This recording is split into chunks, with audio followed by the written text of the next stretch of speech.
5h09 sur Sud Radio, c'est parti pour nos experts métro. Métro, premier fournisseur en France des restaurateurs indépendants. Et ce matin, on retrouve Bertrand Moulin. Bonjour Bertrand. Bonjour Benjamin. Merci d'être à nouveau avec nous dans le grand matin. Alors vous êtes chef de marché fruits et légumes chez Métro. Et aujourd'hui, eh bien, vous nous emmenez en Italie, c'est ça ?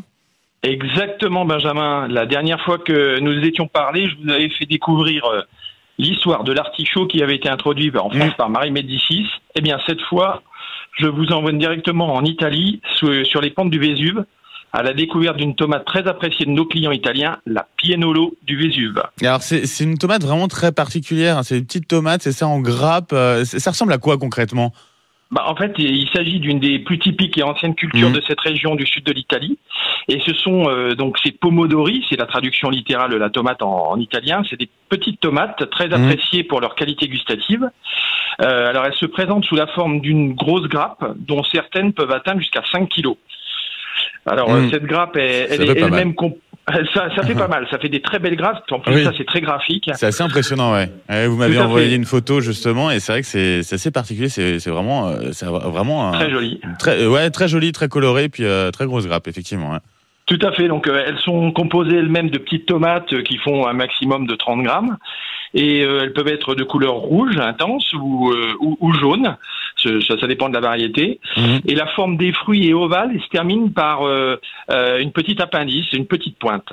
D'accord. Oui, allez-y. Non, simplement.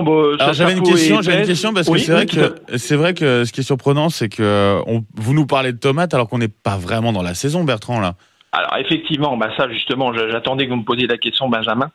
Et c'est justement le choix, le choix de ce produit, parce que c'est un produit de saison dans le sens où il est récolté au mois de septembre et d'octobre, donc à côté de Naples, et il est justement conservé.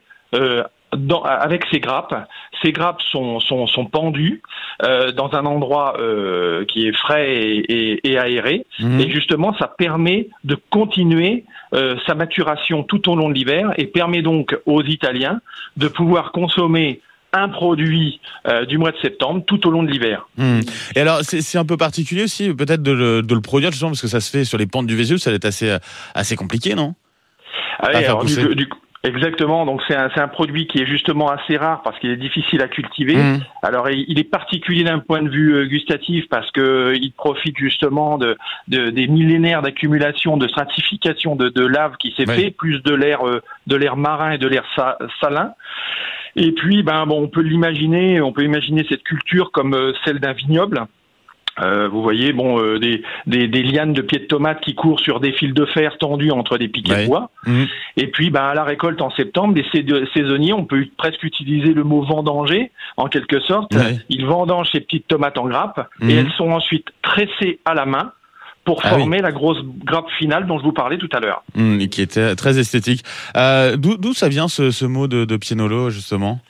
Alors en fait, c'est aussi la traduction littérale de tomates en grappe, tout simplement. D'accord, tout simplement, d'accord. Et on peut les utiliser, les déguster comment, ces tomates ? Alors, elles sont utilisées, si vous voulez, tout simplement, comme tous les excellents produits, de façon la plus simple possible. Elles peuvent être revenues à la poêle ou au wok avec d'autres légumes et en accompagnement d'une viande ou d'un poisson. Ça peut être utilisé aussi en soupe ou en finition d'un risotto ou d'une pizza. Mais vraiment, les puristes, ils l'apprécient particulièrement dans leur préparation pour en faire des sauces vraiment des sauces vraiment merveilleuses parce que justement, il y a cette petite pointe d'acidité qui fait vraiment toute la différence. Et qui donne envie, justement. Non, j'ai envie de me faire un plat de pâtes avec une sauce tomate, là, justement. Faites maison. Ça serait pas mal. À 5 heures, ce serait sympa. Oui. Vous savez, je suis levé depuis quelques temps, donc là, je suis à l'heure du déjeuner. Non, ça serait parfait. En tout cas, merci beaucoup pour cette présentation de cette tomate italienne. Donc, la Pienolo du Vésuve. Je vous remercie, Bertrand Moulin. Je vous souhaite une bonne journée. Exactement, vous aussi, Benjamin. Bonne journée. Merci beaucoup et à très bientôt. Je rappelle, vous êtes chef de marché fruits et légumes pour Métro. Allez, 5h14 sur Sud Radio. Métro.